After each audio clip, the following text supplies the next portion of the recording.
देवशयनी एकादशी की कथा, व्रत विधि, दान के नियम और भगवान विष्णु की महिमा जानने के लिए यह कथा अंत तक श्रवण करें।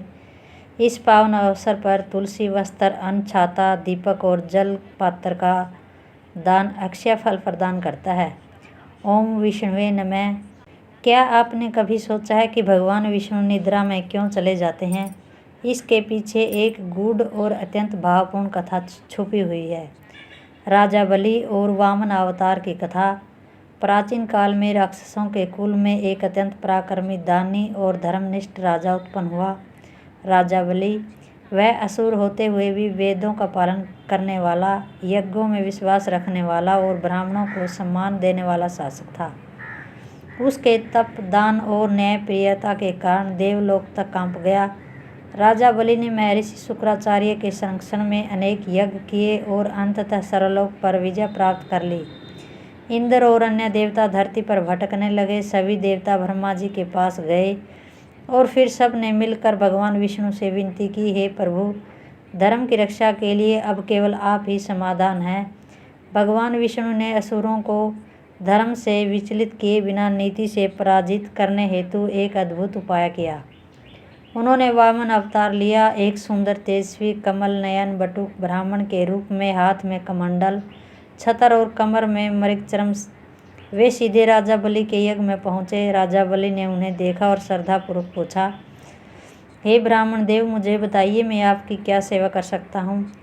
वामन ने मधुर मुस्कान के साथ कहा कि हे दानी राजा, मुझे केवल 3 पग भूमि दे दीजिए। राजा बलि हंस पड़ा, 3 पग भूमि? मैं तो आपको पूरे गांव दे सकता हूँ।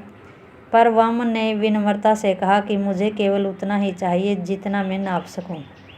शुक्राचार्य ने राजा बलि को चेताया कि यह कोई साधारण ब्राह्मण नहीं, स्वयं विष्णु है, यह तुम्हें छलने आए हैं। परंतु राजा बलि ने उत्तर दिया कि यदि यह भगवान स्वयं है तो मुझे क्या चिंता। यदि भगवान मुझसे कुछ मांगते हैं तो यह मेरा सौभाग्य है। और उन्होंने 3 पग भूमि देने का संकल्प लिया। तभी वामन ने अपना विराट रूप धारण कर लिया। पहला पग उठाया तो पृथ्वी, आकाश, दिशा और स्वर्ग सब उस पग में समा गए। दूसरा पग बढ़ाया तो ब्रह्मांड के शिखर तक पहुंच गया।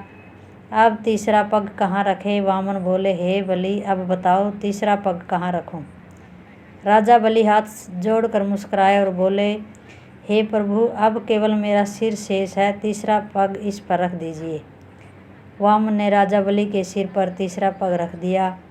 बलि नीचे पाताल लोक में चला गया, परंतु प्रभु उसकी भक्ति, विनम्रता और त्याग से इतने प्रसन्न हुए कि उन्होंने कहा कि हे बलि, अब तू पाताल का राजा रहेगा, तेरी भक्ति अमर रहेगी और मैं स्वयं हर वर्ष 4 मास तक तेरे पास पाताल में निवास करूँगा।